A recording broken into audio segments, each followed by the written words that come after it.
todos, tudo bom? Aqui é a Luciana da Circulinha e hoje a gente está começando as nossas reuniões virtuais da Feira Fora da Feira, né? Já faz 3 anos desde que a gente começou aqui na Circula, que a gente faz a Feira Fora da Feira, né? Essa é a terceira Feira Fora da Feira que a gente faz, buscando trazer os clientes da Feira do Livro aqui para nossa loja, aproveitando o espaço que a gente tem aqui, né?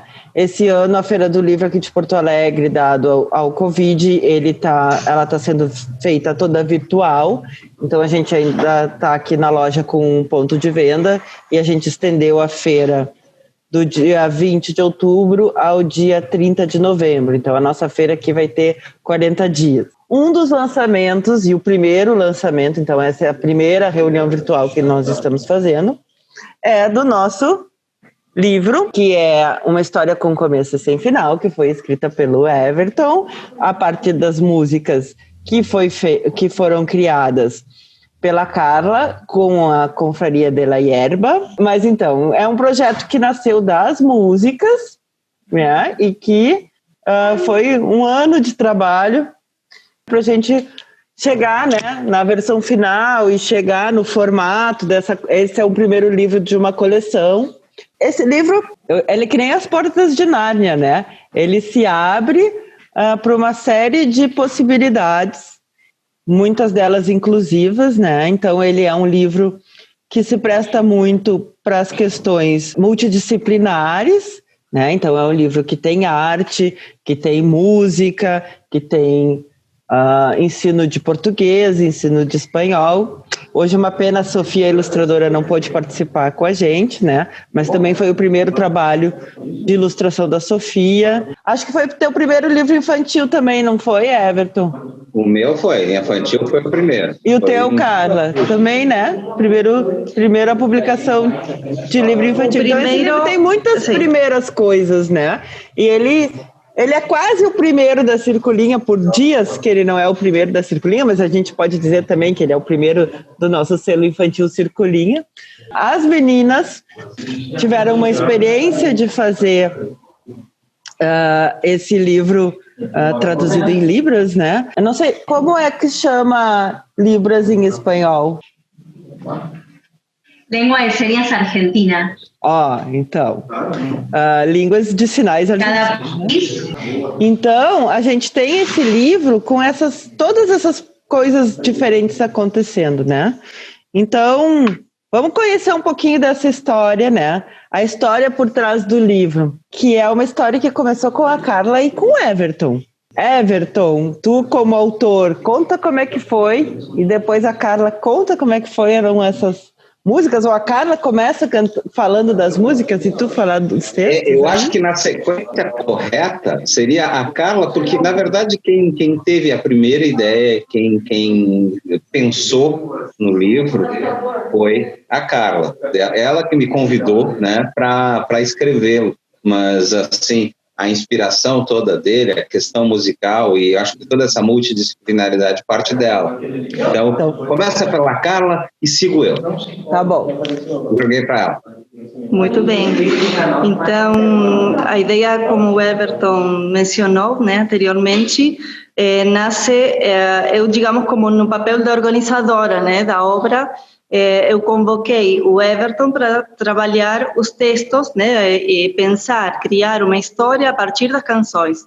Então, essas canções já existiam previamente, foram arranjadas, que isso envolve todo um processo de composição, né, da Confraria de la Hierba, que é o projeto de extensão que coordeno na Universidade Federal do Pampa, a Unipampa. E a partir desse primeiro encontro, desse convite que eu fiz para o Everton, foram surgindo as outras possibilidades que deram mais abrangência, mais amplitude e tornou essa obra plural, né? Porque é um livro litero-musical, né? Pensado primeiro na história, né? Na construção de uma narrativa a partir das músicas e a música, né? Como o elo condutor de toda essa história, mas se tornou uma obra muito mais ampla porque começamos a trabalhar a partir da concepção desse olhar mais inclusivo, né? Trouxemos as propostas didáticas dentro da plataforma interativa, né, do livro, as propostas didáticas para os educadores musicais, mas também para outros educadores de outras áreas do conhecimento, conectadas, alicerçadas pela Base Nacional Comum Curricular. Então, todas essas propostas estão pensadas não somente para o professor de música, as sequências didáticas com conteúdos e objetivos construídos a partir da base, mas também em diálogo com outras áreas. E, por outra parte, temos também uma característica que faz a diferença em relação a todas as outras obras literárias infantis, que é a sua característica bilíngue.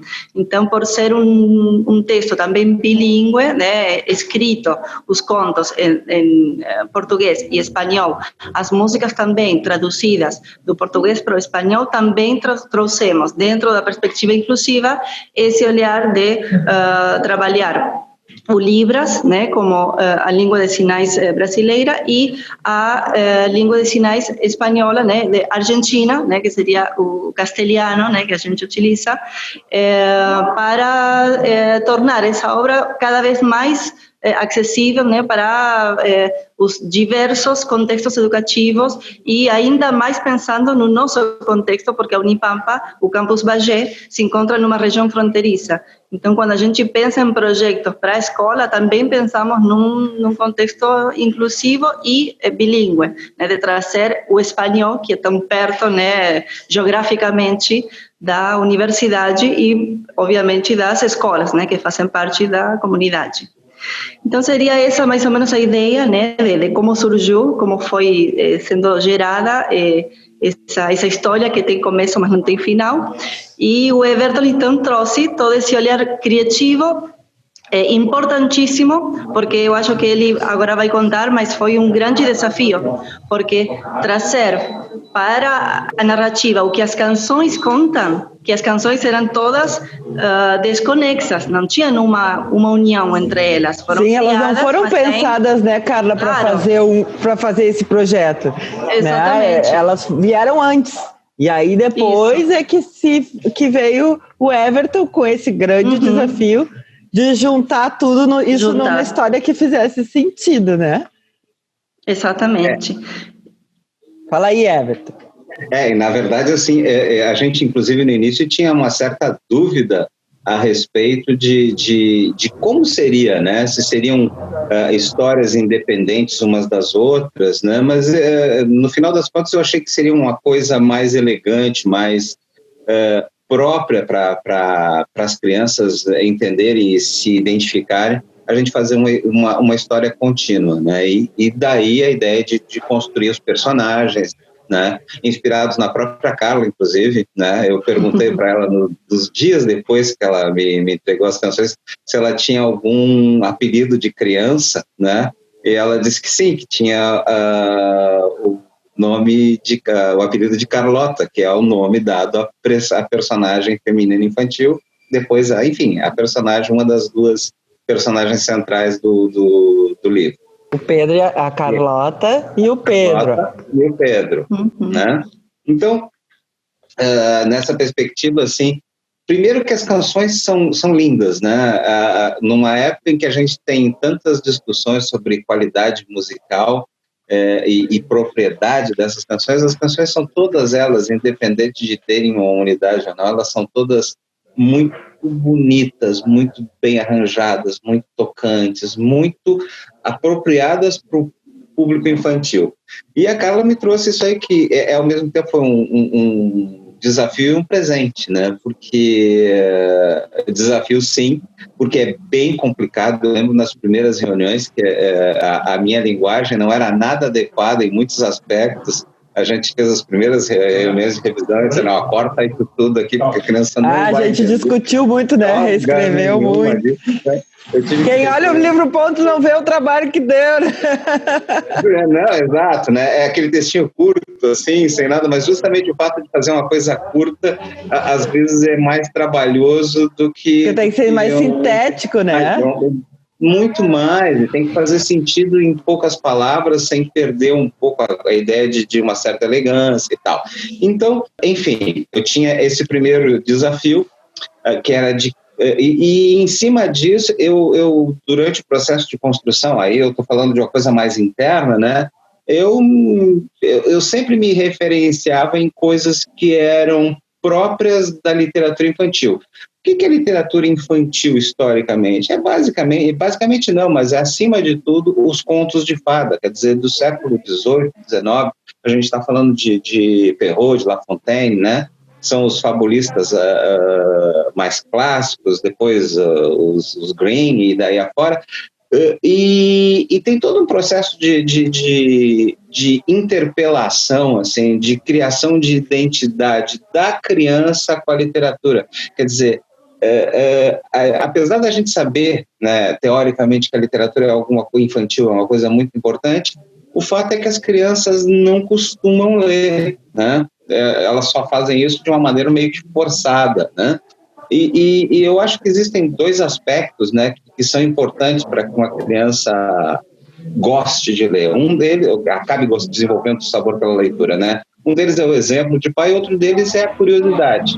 Quer dizer, se a gente tiver esses dois aspectos, um pai e uma mãe que colaborem, que ajudem, né, que leiam com seus filhos, ou, enfim, leiam junto com seus filhos, e uma temática, uma abordagem que torne curiosa aquela leitura para a criança, isso vai ajudar com que ela seja, então, uma leitura mais fácil, mais fluida, mais gostosa, né? Mais desejada. Exato, então esse é um cuidado que tem no livro, né? E eu acho que, assim, embora a Sofia não esteja aqui, né? Acho que a gente precisa falar bastante desse trabalho que a Sofia fez, né?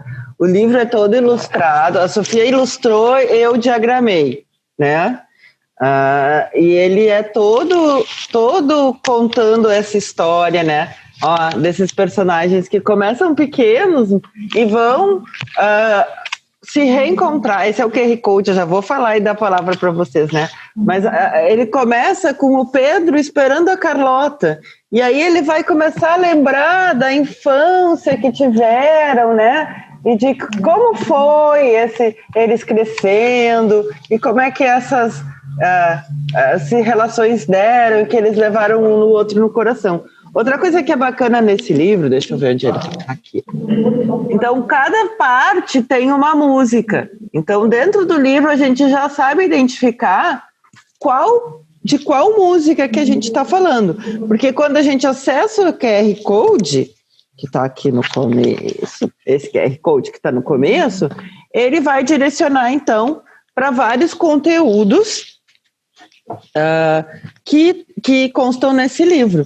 Né? Então, a gente tem a narração, a gente tem a descrição dos personagens, a gente tem o clipe das músicas, a gente tem a música para ouvir, a gente tem as cifras, e agora a gente está terminando com esse projeto, com a cereja do bolo, que é essa história contada na linguagem dos sinais, né?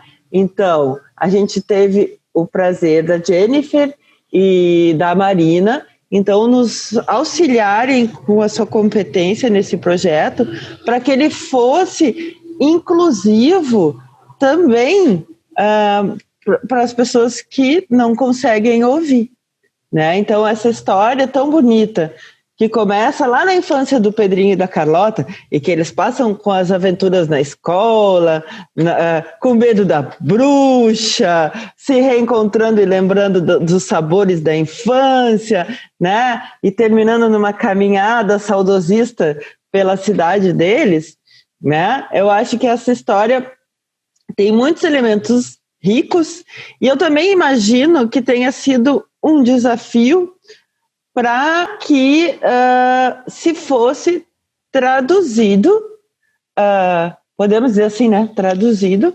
para a linguagem de sinais. Vou primeiro pedir para a Marina, então, falar para a gente como é que foi essa experiência de traduzir um livro escrito em outro país, né? Embora a Carla, né, possa ter... como a Carla... Tu é da Argentina, né, Carla? Sim. né? Então a Carla pôde fazer esse meio de campo bem, né? Mas eu acredito que tenha sido um grande desafio, né, Marina? Sí, lo que decía es que a nosotros nos convocó Carla para participar del proyecto y que yo lo que le contaba es que nunca, yo soy intérprete de lengua de señas argentina, cada país tiene su propia lengua de señas, por eso allí en Brasil se llama Libras y aquí lengua de señas argentina. Marina estava mencionando que, assim como no Brasil se chama Libras, né, a linguagem de sinais, na Argentina se chama linguagem de sinais argentina, porque cada país tem o seu próprio jeito, né, de traduzir as palavras, de interpretar. Então, esse foi o desafio e que ela foi convocada por mim, né, lá no início, e eu vou acrescentar agora que, na verdade, não foi a tradução de todo o livro, mas simplesmente das 5 canções, só que as letras dessas 5 canções em espanhol, ela precisava de ter também todo um entendimento da história, da música, por isso que a gente teve que dialogar, discutir sobre. Y bueno, trabajar con las canciones es como interpretar una poesía. Por eso se trabaja siempre en equipo, intérprete, con un asesor sordo, es el hablante natural de la lengua. Uh-huh. Así que yo trabajé con Guadalupe Ramundo, que es una persona sorda perteneciente a la comunidad sorda argentina. E ela mencionou que foi necessário trabalhar com uma pessoa da comunidade surda argentina, porque como ela é intérprete ouvinte, né, ela precisa de uma assessoria, né, de um aval, né, de alguém da comunidade que possa ver se a interpretação está corretamente, se digamos, aborda todas as características dessa canção, que não é simplesmente uma música, mas é uma poesia, né, contida na letra, que deve ser traduzida na linguagem. Sim, eu imagino que deva ser muito diferente uma pessoa falante traduzido que a interpretação de uma pessoa que não escuta, né? Então é bem importante esse trabalho em conjunto. Sí, es importante el trabajo en conjunto, porque yo como intérprete puede pasar que lo decida hacer de manera y luego cuando la persona sorda me ve, y más un niño, quizás no comprenda el sentido real de la canción. Por eso siempre se trabaja con una persona de la comunidad sorda, para trabajar bien en el sentido de la canción, porque no se interpreta palabra por palabra, sino el sentido.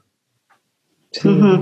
E é importante, não sei se vocês entenderam, mas eu só vou traduzir rapidamente, né, que é importante essa assessoria, porque não simplesmente traduzir a tradução de cada palavra de forma isolada, descontextualizada, mas o sentido que a frase, que a canção tem junto com tudo, né, toda a expressividade, né, que essa música tem e que é necessário que seja entendido não somente por uma pessoa adulta, mas também por uma criança.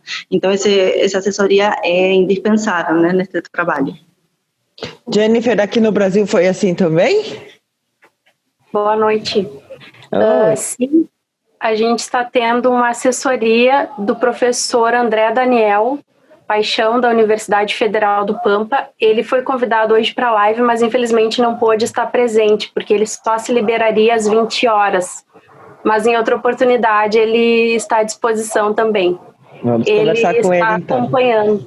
Ele está acompanhando cada execução de cada canção, né, e me orientando naquilo que é necessário para que seja compreensível, para que seja tudo da melhor maneira possível, por ser uma proposta didática, né, como foi colocado anteriormente, a necessidade de um profissional da área e da comunidade surda, que é o mais importante, né, é um trabalho para eles especial, em todos os sentidos. Esse trabalho é especial para todos, né, inclusive para nós que estamos engajados no mesmo, né. mas a comunidade surda vai ser muito beneficiada, acredito. Existem já algumas publicações, né, mas são poucas ainda com esse formato. Eu acho que bilíngue, que nem a nossa, eu acho que é a primeira, né, onde que a gente vai ter... É um livro trilíngue, né, porque ele... Polilíngue, poliglota, porque ele vai ter, então, a língua... em espanhol de sinais, né? Vai ter a língua em português de sinais, vai ter o espanhol e vai ter o português. Então, eles são 4 línguas num livro só. Mas eu acho que justamente, né? Porque se a gente pudesse escolher qual é a palavra-chave que liga todos os aspectos dessa obra, sejam os musicais, os literários e todo o resto, e mesmo os pedagógicos, a palavra inclusão, eu acho que é a palavra mais sintética de todas. E nada mais inclusivo do que tentar dar acesso para todos, né? Inclusive para as pessoas que não têm como fruir da música diretamente, de uma obra que, ironicamente, é musical, né? Quer dizer, além de tudo, é musical. Vocês lembram, Carla e Everton? Vocês não acompanharam isso no começo. Quando a gente começou a conversar, era só um livrinho. Era só um livrinho, né? E aí eu me lembro que a gente fez uma reunião aqui na Circula, sentou lá no café, e a gente começou a ter ideias, né? Foi antes da pandemia, bem antes da pandemia, acho que foi em abril de 2019. Do ano passado. A gente começou Vocês vieram aqui, Carla, fazer um show, lembra? Sim. Com a confraria de Laierba, vieram aqui fazer um show, e aí depois desse show a gente começou a conversar um pouco, e aí a gente marcou uma reunião, e foi uma explosão de ideias naquela reunião, né? E como é que nós vamos fazer os personagens, e como é que vai ser essa história, e o que nós vamos acrescentar, e aí veio a ideia de fazer o QR Code, porque o QR Code era para botar as cifras da música, já que nós vamos botar as cifras, o que mais nós vamos botar, e aí veio a ideia de fazer as questões pedagógicas do professor usar esse livro, e aí veio toda a temática da inclusão, né?